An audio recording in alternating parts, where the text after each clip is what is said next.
Hi guys, welcome to Big Topic. நேற்று பார்த்தோம்னா தளபதி அந்த வீடியோட ஸ்டார்டிங்லேயே சொல்லியிருந்தார் கதறல் சத்தமெல்லாம் எப்படி இருக்குது அப்படின்னு கேட்டுட்டு தான் பார்த்தோன்னா தன்னோட ஸ்பீச்சே வந்து ஸ்டார்ட் பண்ணார். நேற்று பேசினதுக்கப்புறமா அந்த கதறல் சத்தமெல்லாம் பார்த்தோன்னா வேறு மாதிரி மாறிடுச்சு. இன்னும் பார்த்தோன்னா அதிக அளவில் டெய்லியுமே போயிட்டுருக்கு அப்படிங்கிறதுல எந்த ஒரு மாற்றமும் இல்லை. அதுக்கு எக்ஸாம்பிளாக பார்த்தோன்னா நேற்று நிறைய காமெடியான விஷயங்கள்லாம் பார்த்தோன்னா தளபதி பேசுனதுக்காக என்ன சொல்கிறதுனே தெரியாமல் பார்த்தோன்னா சில விஷயங்களை பேசிகிட்டு இருந்தாங்க. அதை பற்றி பார்க்குறதுக்கு முன்னாடி நம்ம ஒரு முக்கியமான ஆளை பற்றி பார்க்கணும். யார் அப்படின்னா டாக்டர் ஷர்மிளா. ஸோ இவங்க தான் பார்த்தோன்னா தளபதி விஜய் அவர்கள் வந்து ஒரு அறிக்கை ஒன்று வெளியிட்டிருந்தார். ஸோ அந்த அறிக்கையில் பார்த்தோன்னா பிஜேபி பற்றி பேசியிருந்தார். நிதியை கொடுக்க மாட்டீங்க அப்படின்ற மாதிரி, கேட்க மாட்டீங்க அப்படின்ற மாதிரி கலாய்க்கிற மாதிரி பார்த்தோன்னா ஒரு ட்வீட் ஒன்று போட்டு விட்டுருந்தாங்க தளபதி விஜய் அவர்களுக்கு எதிராக. இப்போ அப்படி ட்வீட் போடல அப்படின்னு கேட்ட இவங்க பார்த்தோன்னா இப்போ நேற்று விஜய் அவர்கள் வந்து ஓப்பனாகவே பேசிட்டாரு. எங்களோட ஜிஎஸ்டி போட்டுக்கிறீங்க, எங்களோட வரியெல்லாம் வாங்கிக்கிறீங்க, ஆனால் அதை பார்த்தோன்னா எங்களுக்கு நிதியை திருப்பி கொடுக்க மாட்டேங்கிறீங்க அப்படின்னு பார்த்தோன்னா மோடி அவர்களை பார்த்து நேரடியாகவே கேட்டிருந்தார் நேற்று. ஸோ இப்போது இந்த அக்கா கேட்ட மாதிரி பார்த்தோன்னா விஜய் அவர்கள் ஓப்பன் ஸ்டேட்மெண்ட்டாகவே கொடுத்துட்டாரு. இப்போ திமுக கிட்ட பார்த்தோன்னா சொல்லி இவங்க அந்த வரியை வாங்கி கொடுத்துருவாங்களா அப்படிங்கிற ஒரு கேள்வியை நம்ம முன்வைக்கலாம். ஏன்னா இவங்க தான் திமுக சப்போர்ட்டாளராச்சே. ஸோ அவங்க பார்த்தோன்னா பேசியே கொடுக்காது, ஆளும் கட்சியே பேசி கொடுக்காதவங்க கட்சி ஆரம்பிச்சு இருந்திருக்காரு. நேற்று தான் கட்சி ஆரம்பிச்சிருக்காரு விஜய் அப்படின்னு பேசுகிற விஜய் பேசினா கொடுப்பாங்க அப்படின்றது கூட ஒரு அடிப்படை அறிவு இல்லாமல் பார்த்தோன்னா இந்த மாதிரியான ஒரு ட்வீட்டை போட்டிருந்தாங்க. சரி, ஓகே, கேட்டீங்க. இப்போ விஜய் அவர் பார்த்தோன்னா நேற்று ட்வீட்லாம் கிடையாது, ஓப்பனாகவே பார்த்தோன்னா கேட்டார்.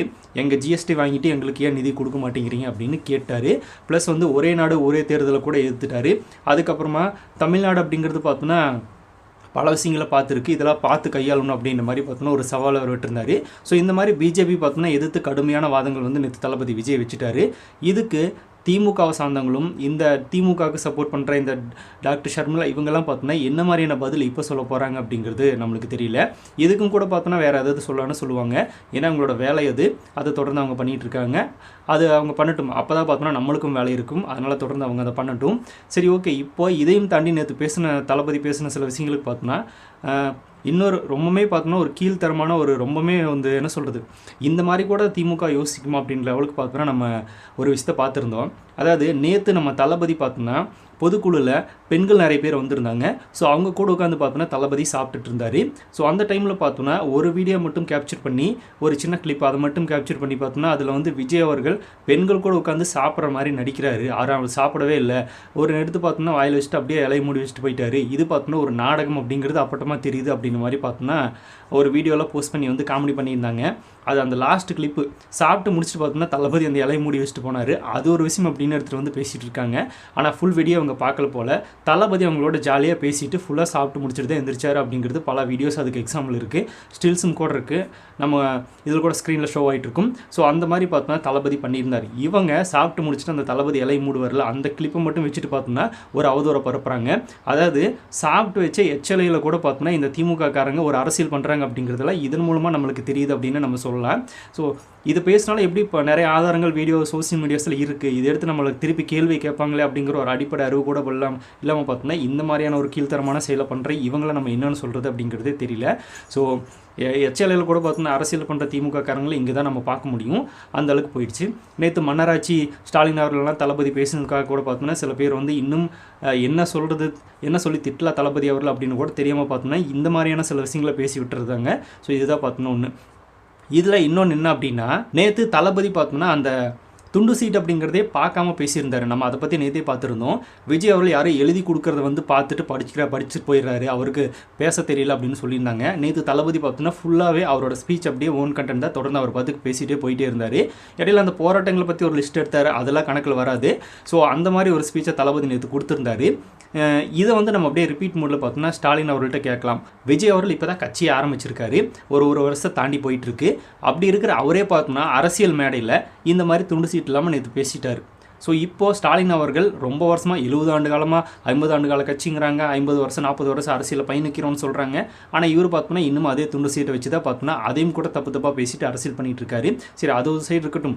லாஸ்ட்டாக நம்ம தளபதியோட அந்த கொள்கை தலைவர்கள் பற்றி இங்கிலீஷில் ஒரு ஸ்பீச் ஒன்று கொடுத்துருந்தார். அவங்க வந்து என்ன பண்ணாங்க, இதுக்காக நாங்கள் அவங்களை கொள்கை தலைவராக ஏற்றுக்கிட்டோம் அப்படின்னு ஒரு இங்கிலீஷில் கொஞ்சம் கூட பார்த்தோன்னா பேசுகிறது தட்டாமல் அப்படியே பேசிட்டு போயிட்டே இருந்தார் இங்கிலீஷில்.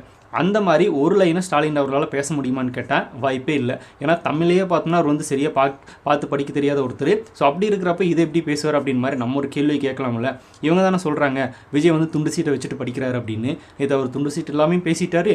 ப்ளஸ் பார்த்தோம்னா இங்கிலீஷ்லையும் பயங்கரமாக பொழந்துக்கிட்டு போயிட்டாரு. இப்போ அதே மாதிரி ஸ்டாலின் அவரில் பேசணும்னா பேசுவாங்களா அப்படிங்கிறது தெரியாது. ஒரு ப்ரெஸ் பார்த்தோன்னா அவர் ஒரு இங்கிலீஷில் ஒரு கேள்வி கேட்குறாங்க. அவர் என்ன கேள்வி கேட்குறாங்க அப்படிங்கிறது புரியாமே பார்த்தோன்னா வேற ஒரு பதில் சொல்லிட்டு இருக்காரு. அந்த நியூஸ் ரிப்போர்ட்டரே பார்த்தோன்னா சிரிச்சுட்டு போயிட்டாரு. அந்த அளவுக்கு தான் பார்த்தோன்னா இவங்களோட நாலேஜ் இருக்குது. அதுக்குள்ளே விஜய் அவர்கள் பார்த்தோன்னா அறகுறை அவருக்கு அரசியல் தெரியல, அவர் பார்த்து படிக்கிறார் அப்படின்னு இவங்க வந்து தளபதி சொல்லிட்டு இருக்காங்க. ஸோ ஃபஸ்ட்டு இவங்க சைடு இருக்கிறதே பார்த்தோன்னா ஒரு பெரிய மிஸ்டேக். சரி உதயநிதி அவர்களாவது இந்த மாதிரி பேசுவாரான்னு கேட்டால் அவர்னாலையும் பேச முடியாது, அதுக்கு வாய்ப்பு இல்லை. அவர் கணக்கவே தப்பாக போடுறவர், அந்த அளவுக்கு பார்த்தோன்னா பிரச்சாரம் பண்ணிட்டு இருந்தார். இந்த மாதிரி இவங்களுக்குள்ளேயே பார்த்தோம்னா இன்னும் சரியாக பேச தெரியாதவங்க தான் இருக்காங்க. தலைவர்கள் 3ஆம் கட்ட பேச்சாளர்களெல்லாம் இருக்கட்டும், அவங்க கூட பார்த்தோம்னா நல்லா பேசுகிறாங்க, ஏதாவது பண்ணுறாங்க. ஆனால் இந்த மாதிரி தலைவர்களே பார்த்தோம்னா சரியாக பேச தெரியாமல் இருக்காங்க. இங்கே தலைவர் நல்லாவே பேசுகிறாரு, எந்த பிரச்சனையும் இல்லை. இனி தொடர்ந்து பார்த்தோம்னா அவர் இம்ப்ரூவ்மெண்ட் பண்ணிகிட்டே போயிட்டுருக்காரு. இன்னும் அடுத்தடுத்த ஸ்பீச் அப்படிங்கிறது வேறு மாதிரி இருக்கும். அதுக்கு நேற்று நடந்த அந்த ஸ்பீச் அப்படிங்கிறது ஒரு அஸ்திவாரம்னே சொல்லலாம், அந்தளவுக்கு ஸ்ட்ராங்காக பேசியிருந்தார். ஸோ இந்த கேள்வியெல்லாம் நம்ம அப்படியே திருப்பி திமுக கிட்ட கேட்டால் என்ன பதில் சொல்லுவாங்க அப்படின்னு நம்மளுக்கு தெரியல. சரி கேட்டிருக்கோம்ல என்ன சொல்கிறாங்க அப்படிங்கிறத பார்க்கலாம்.